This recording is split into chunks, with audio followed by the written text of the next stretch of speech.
అంటే అందరూ ఏమనుకుంటారండి, ఇతను ఎక్కడో కూర్చొని ఆ బిల్డింగ్లో కూర్చుంటాడు, బయటికి రాడు, ఇతనికి ఎవరు చెప్పరు అనుకుంటారు. నాకు ఎవరు చెప్పక్కర్లేదు, నేను అన్నీ చూస్తూ ఉంటాను.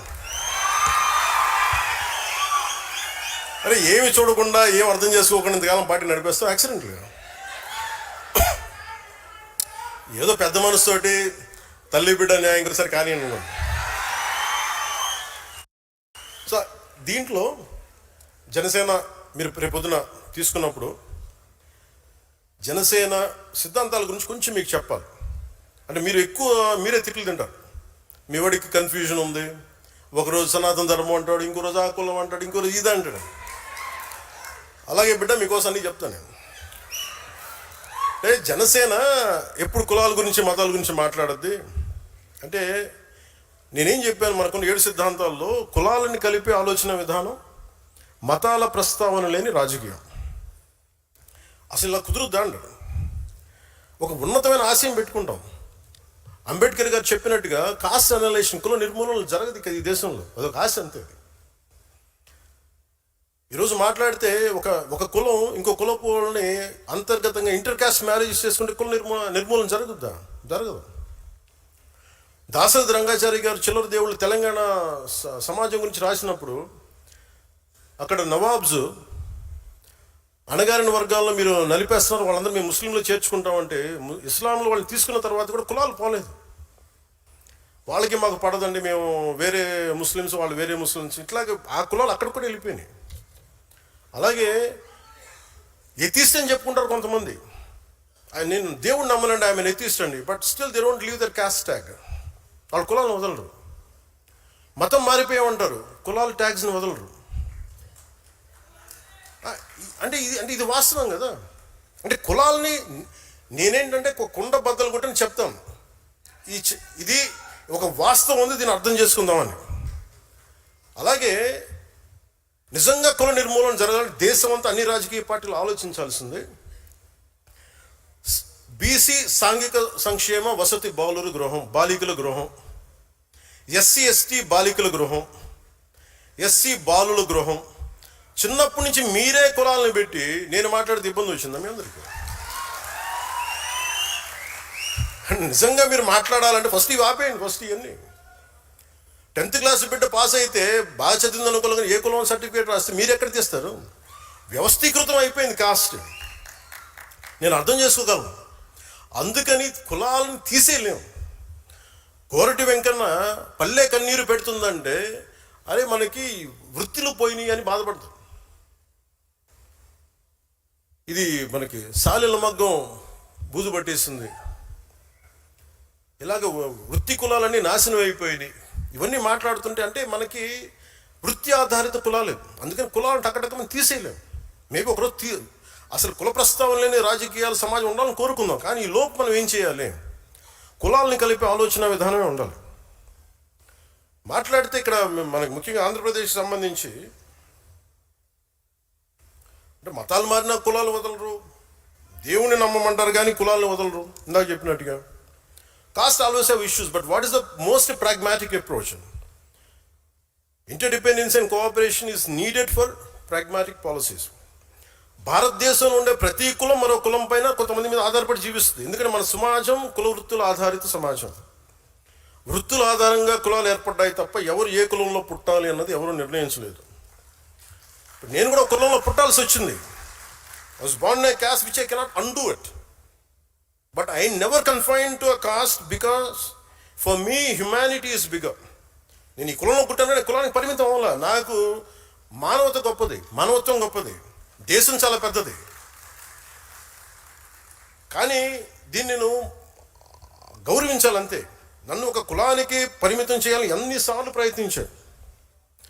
నన్ను ఒక ప్రాంతానికి పరిమితం చేయాలని వస్తే మన సాంబశివుడు లాంటి వచ్చి అన్నా నువ్వు ఆంధ్రావాడు కాదు, నువ్వు తెలంగాణ, నువ్వు భారతీయుడు.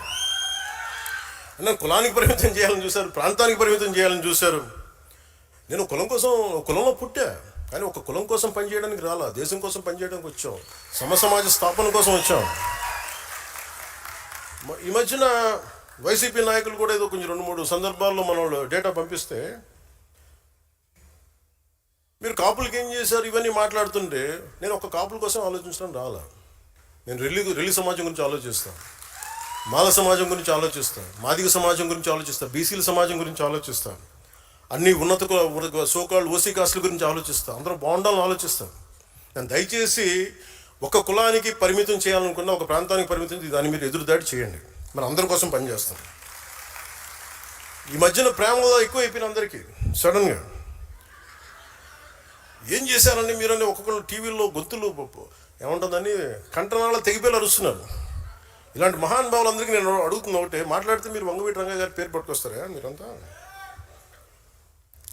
ఆయన చనిపోతా నాకు ఇబ్బంది ఉంది, నా ప్రాణహాని ఉంది అంటే ఆ రోజు మీరు ఎందుకు తపన పడలా? మీరు ఎవరు చిన్న వయసులు కాదు కదా, మీరు టీన్స్లో లేరు కదా. ఇప్పుడు మీ అందరికీ 60-65 ఏళ్ళు ఉన్నాయి కదా మీ అందరికీ. అంటే ఆ రోజులు మీకు కనీసం ఒక 35 ఏళ్ళు, కనీసం మీకు 25 దాటిని అందరికీ. ఆయన ఇబ్బంది పడుతున్నప్పుడు, నాకు ప్రాణహాని ఉందనుకున్నప్పుడు, ఈరోజు ఆయన కోసం గొంతు చించుకుంటున్న మనుషులందరూ ఏమైపోయారు? ఆ రోజున ఆయన చుట్టూ ఒక దడిగట్లాగిపోయారా, ఒక పద్మవ్యూహంలా ఉండలేకపోయారా? అప్పుడు వదిలేశారు అందరూ. అంటే చనిపోయిన తర్వాత ఏమో ఇప్పుడు కూర్చొని కథలు చెప్తారు. మీరు మనిషిని బతుకున్నప్పుడు రక్షించుకోలేంది, చనిపోయిన తర్వాత మీరు ఎన్ని కథలు చెప్తే ఎవరు నమ్ముతాడా మిమ్మల్ని? అలాగే నిజంగా నేను ఒక కులం కోసం అంటే మరి నేను 2 చోట్లకి ఓడిపోకూడదు కదా లెక్క ప్రకారం. భీమవరంలో ఓడిపోకూడదు, గాజువాకలో ఓడిపోకూడదు, కులం అంతా వేస్తే అలా ఈరు. That's a point I want to make. అలాగే కన్షీరామ్ గారు వచ్చినప్పుడు తిలక్ తల్వార్ ఇంకో జూతేశామానం అనేది ఉండదు. అంటే బ్రాహ్మణుల్ని, వ్యాపారవేత్తల్ని, వైశ్యుల్ని, క్షత్రియుల్ని వాళ్ళని కొట్టాలండి, చెప్తూ కొట్టండి. కానీ అది కొంతకాలం పనిచేసింది, అప్పుడున్న పరిస్థితులకు దీనికి పనిచేసింది. కానీ ఇంకొక టర్మ్కి వచ్చేటప్పటికి అది సర్వజన సమాజం, బహుజన సమాజం. ఇంత చేసిన మాయావతి గారు కూడా తిరిగి బ్రాహ్మిన్ కమ్యూనిటీ సపోర్ట్ తీసుకుని ఆవిడ గెలిచారు, ముఖ్యమంత్రి అయ్యారు. అంటే దీన్ని బట్టి మనకి ఏం అర్థం అవుతుందంటే సమాజాన్ని కులాల వారీగా విడతీసి ముందుకు తీసుకెళ్ళడం సాధ్యం కాదు. కులాల్ని కలుపుకుంటూ పరస్పర గౌరవాన్ని పెంచుకుంటూ ముందుకు వెళ్తేనే సమాజం అభివృద్ధి చెందుతుంది.